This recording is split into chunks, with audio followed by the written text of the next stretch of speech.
obviously, although the new budget doesn't necessarily involve new gas and coal projects, or does involve some gas projects, but a lot of people attribute the budget doesn't. Well, the future gas strategy, we spoke to Chris Bowen yesterday, and he was very keen on having that be the way forward to lesser emissions. However, those same projects are attributed to the rise in global warming and the rising of climate change and the destruction of some environments across Australia and habitat loss. Some people in our audience describe the aims of that as contradictory, as you advocate for, strong environmental protections, and then you are building these gas and coal mines or approving new ones. Can you just say a little bit more about what actually goes into considering these approvals? Yeah, okay. So I think the first and most important thing to say is we've approved 47 new renewable energy projects, which is enough to power 3 million homes. And that's because we need to get to net zero in Australia. That's why we've legislated a pathway to net zero. That's why we've got a target of 82% renewable energy in our energy grid. It's why we're investing more than $22 billion to help make Australia a renewable energy superpower in this most recent budget. Every project has to fit within that trajectory to net zero. So every project is assessed for its emissions, and all of them have to help us get to that target of net zero emissions in Australia. I think it's probably worth pointing out that I've approved 47 renewable energy projects and one gas one. So that gives you sort of some scale of the difference between where investment is heading in Australia, where our energy transition is heading in Australia. And I think it really is a good reflection of what our economy is going to look like in the future. What do you, I suppose, then say to a lot of our generation who see all of this and kind of picking up the pieces of the climate and the environment, and the recent school strike for climate, which were particularly, I guess, aimed towards your office, especially in Sydney. But what do you kind of make of those strikes and those students who are advocating for a better environment? Oh, I love it that they care. I think it's really important that young people stand up for the environment and get involved in politics. I love it that they care. I don't always agree with the characterisation of what the government's doing. And I think we've got a target to get to 82% renewable energy as an example. That means there's still 18% of our energy grid that's going to have to be provided in some other way. We've got 24 coal-fired power stations that will close over coming years. If we could get green hydrogen or renewables to replace all of that energy tomorrow, that would be lovely. But that can't happen. It's not technically feasible for that to happen tomorrow. So we're working on a transition. That's why we've got a 2030 target of 43% emissions reduction. That's why we've got a 2050 target of net zero. And we have to shape all of these forces in our economy to help us get there.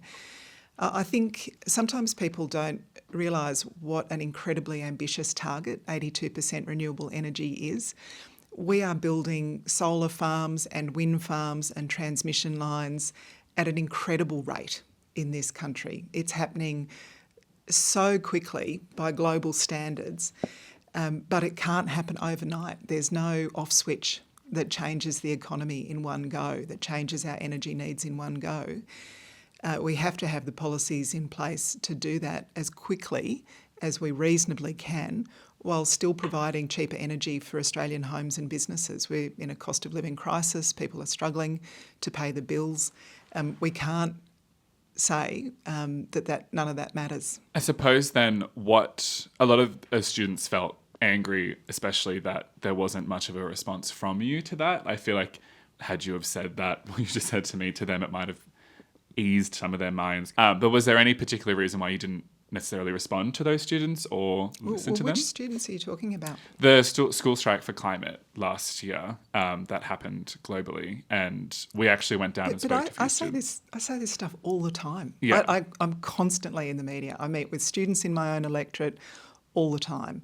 So I don't really know what you mean by didn't say this to students, because I feel like I say this pretty much every day, same message every day. Well, I suppose it was just more that the students were outside the office and were hoping to speak to you and or someone from the team, and I think they were a bit miffed that there wasn't much of a response. Well, look, I'm not always in my electorate office. You know, that I'm a federal minister. I travel around the country, and they can't. I mean, I can't be there just at the drop of a hat because they're striking. I suppose just quickly switching gears, the Great Barrier Reef obviously is a very important aspect to Australia, but also your portfolio. How are you planning to better protect the Great Barrier Reef, especially since some of the reports came out that it experienced some severe coral bleaching, almost the same area as the Black Summer fires? Yeah. The reef's in a really bad way at the moment. There's bleaching across quite a lot of it. I went out from Yeppoon a couple of weeks ago to have a look at some of the coral bleaching in that area, and it is devastating to see, and it does show why it's so important that Australia does its share to get to the world to net zero. It's why it's important that we continue to invest in renewable energy and reduce our carbon emissions. It's also important that we take action on the ground, along the coast of the reef and in the waters, and that's why we've got a $1.2 billion package that's doing things like improving water quality running off from the land. We know that high dissolved nitrogen, for example, is really bad for the reef. We're working with the farmers to reduce pollutants going onto the reef. It's why I rejected Clive Palmer's coal mine that was just within kilometres of the reef that could have released sediment or pollution onto the reef. It's why we've doubled funding for the Australian Institute of Marine Science that's doing all the work on reef adaptation. It's why we've substantially increased funding for Indigenous sea rangers who are doing incredible work, for example, dealing with crown of thorns starfish outbreaks, taking marine plastics out of the reef waters. It's why we're working with the Queensland Government to reduce commercial fishing in the area, because we know that bycatch is a real problem for some species, in particular turtles. There's $1.2 billion of work going into measures to protect the reef, but it's quite right that both Australia and the world have to do the hard work to get to net zero, because it's not just the Great Barrier Reef, it's every single reef, Northern Hemisphere, Southern Hemisphere, that is under pressure from climate change. It's also cold water habitats. You know, we see the real impact in waters around Tasmania of on kelp forests, for example. Our oceans are probably the front line of climate change, and without that transition to net zero, they will continue to be in trouble. You did mention the Indigenous ranges, and obviously the environment is incredibly important to a lot of us First Nations peoples. But how, I suppose, do you manage the priorities between sort of the projects that are going in and the interest of First Nations communities? Oh, that's such a terrific question, because one of the things that we have really needed to improve in environmental approvals, in cultural heritage protections, is and in water policy is a very good example, is properly working with First Nations communities to ensure free, prior and informed consent, and to really better reflect 65,000 years of management of our land and waters in Australia, successful management of our land and water in Australia. So, for example, where we've put about $250 million into expanding Indigenous protected areas, we're doubling the number of Indigenous ranges. That's about a $1.3 billion investment in paying people to care for their country. Sorry, that's the beginning bells. I don't have to run off. We're working in our environmental law reform and our cultural heritage law reform very closely with First Nations representatives to make sure our environment and our cultural heritage protection laws better reflect the knowledge and interests of First Nations Australians. I'll give you one example, a practical example. In the Restoring Our Rivers bill that we did at the end of last year to get the Murray-Darling Basin Plan back on track, we invested $100 we have set aside $100 million for First Nations water entitlements purchases. We've set up the vehicle that will hold and control that water, whether it's used for economic purposes or cultural purposes. That'll be up to First Nations communities. It's an incredible step forward and a real acknowledgement that we've taken steps on acknowledging traditional owners' connection with land. We're behind the eight ball when it comes to water. So is that? I guess I don't want to take up. But No, thank you very much. True. Oh, did you? Did you want to ask the fast fashion question as well Yeah, while you're yeah. here? Because I just think that's probably particularly of interest to you all. Yeah, sure. So you announced that the fast fashion industry is on notice to do better when it comes to production and waste. What concerns you most about that? Well, what concerns me most is that the fashion industry at the moment is responsible for 10% of the world's carbon emissions, more than international shipping and flights put together, and we have to get that down.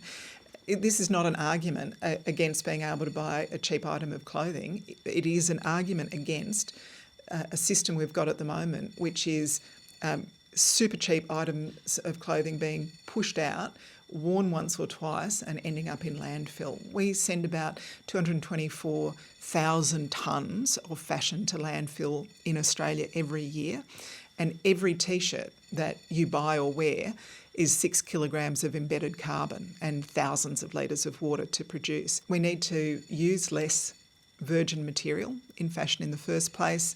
People need to wear and dispose of it thoughtfully. Really terrible example is your exercise gear takes about 500 years to break down in landfill, and all of that time is leaching chemicals into the environment. So I've put the fashion industry on notice. I've said to them, unless they get better at product stewardship, that means designing things more carefully in the first place and reducing this reliance on a market that is use once, chuck away, that I'm going to regulate. How, I suppose, do you think Australia can become a leader in that slow, sustainable fashion industry? Well, I think it's the first steps should be up to the fashion industry, and they need to improve their design and their product stewardship. So I've seen some really good examples of companies that I spoke to one the other day who said that they're now no longer using any new polyester in their clothes. It's all recycled. Well, that's terrific because it means that the item itself has less impact on the environment, but it also creates a market for recycling polyester. We're speaking to fashion designers who only use remnant fabrics. We're speaking to fashion designers who are using new fabrics that are made from recycled waste materials, cotton and wool materials. We also need to get better at collecting and sorting. At the moment, charities spend about $18 million a year disposing of stuff that people are wish cycling. You know, they're dumping it at the Vinnies or whatever, hoping that it'll be recycled when it's just not suitable to be worn again. So we need to get better at collecting and sorting, and then we've got to invest in recycling. So there's a couple of companies that are setting up the big mechanical recycling plants that will take the sort of fabrics that would otherwise end up in landfill and recycling them to give them another life. We need to attack it on every front. And also, the best thing that your viewers can do is buy second hand and swap and wear things to death, and wherever possible, make sure they don't end up in landfill. Yeah. Our audience love recycling, thrifting and everything like that. Yeah, So, it's good. It's a really fun and creative way to engage with fashion as well. Yeah, awesome.